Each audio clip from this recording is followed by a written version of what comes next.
महत्वाची बातमी समोर येते। अमरावतीमध्ये विप्लव बाजोरियांच्या उमेदवारी अर्जावर आक्षेप पाहायला मिळते। भाजपसह काँग्रेसचा अपक्ष उमेदवारावर आक्षेप आहे। काँग्रेसचे उमेदवार हर्षजित देशमुखांनी आक्षेप घेतल्याची माहिती आहे, तर विप्लव बाजोरियांनी दिलेल्या संपत्ती माहितीत तफावत असल्याचा आरोप पाहायला मिळतोय।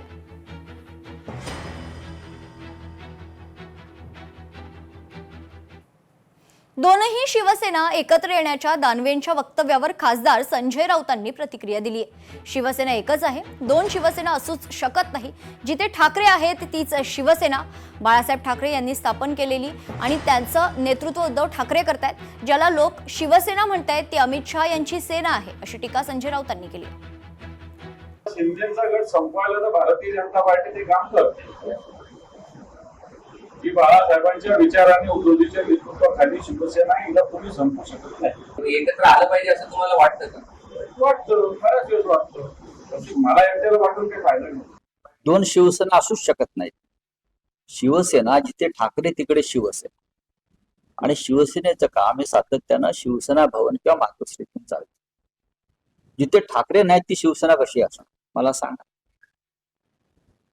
मी मगाशी असं आपल्याला सांगितलं की ज्यांना पश्चाताप झाला असेल, ज्यांना अशी खात्री पटली असेल की भारतीय जनता पक्ष महाराष्ट्रद्रोही पक्ष आहे, हा शेतकऱ्यांचा आणि मराठी माणसांच्या विरोधातला पक्ष आहे, हा शेटजींचा आणि व्यापाऱ्यांचा पक्ष आहे, असं जर कोणाला जाणीव झाली असेल तर त्यांनी मातोश्रीवर यावं आणि उद्धवजींना भेटावं। पुढच्या आणखी एक महत्त्वाच्या बातमीकडे। शिंदे शिवसेना आणि राष्ट्रवादी ही भाजपला सोडून जाणार नाहीत। अजितदादा असे एकमेव नेते होते ज्यांनी भाजपला सोडलं असतं, कारण 2029 मध्ये अजित पवार मुख्यमंत्री झाले असते। मात्र आता असं धाडस कोणी करणार नाही, कारण शिंदे शिवसेना आणि राष्ट्रवादी म्हणजे दात नसलेले वाघ आहेत जे फक्त गुरगुरतायत। त्यांची अस्वस्थता सत्तेसाठी आहे, आम्ही मात्र जनतेच्या प्रश्नासाठी अस्वस्थ आहोत, असं विधान आमदार रोहित पवारांनी केलं। बघा, विषय एवढाच आहे, न अजितदादांचा पक्ष न एकनाथ शिंदे साहेबांचा पक्ष भाजपला सोडतील असं मला वाटतं।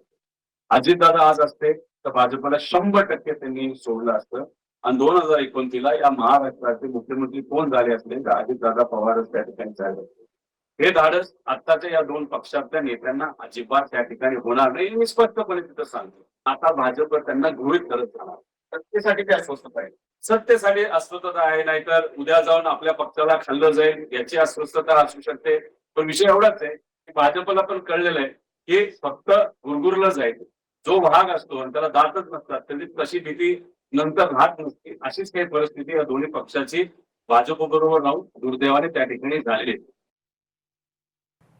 राज्य मंत्रिमंडळाच्या बैठकीत महत्त्वपूर्ण निर्णय घेण्यात आले। शेतकरी कर्जमाफीला मान्यता देण्यात आली आहे। 36,585 कोटी रुपयांची कर्जमाफी मिळणार आहे। 56 लाख शेतकऱ्यांना या कर्जमाफीचा लाभ होणार आहे। त्यासोबतच काही महत्त्वाचे आणि धडाकेबाज निर्णय घेण्यात आले। तर राज्य मंत्रिमंडळ बैठकीत कोणते महत्त्वपूर्ण निर्णय घेण्यात आलेत पाहूयात ग्राफिक्सच्या माध्यमातून। नियमित कर्ज भरणाऱ्यांना 50,000 रुपयांचा प्रोत्साहन निधी दिला जाणार।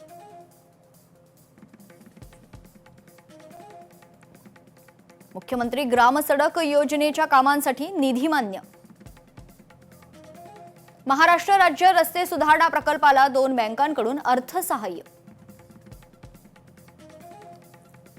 प्रत्येकी 8,700 कोटी रुपयांचे अर्थसहाय्य।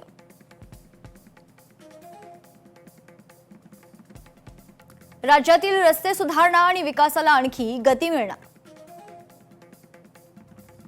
हैदराबाद नॅशनल कॉलेजिएट विद्यापीठ मुंबईमध्ये 6 महाविद्यालयांचा समावेश होणार।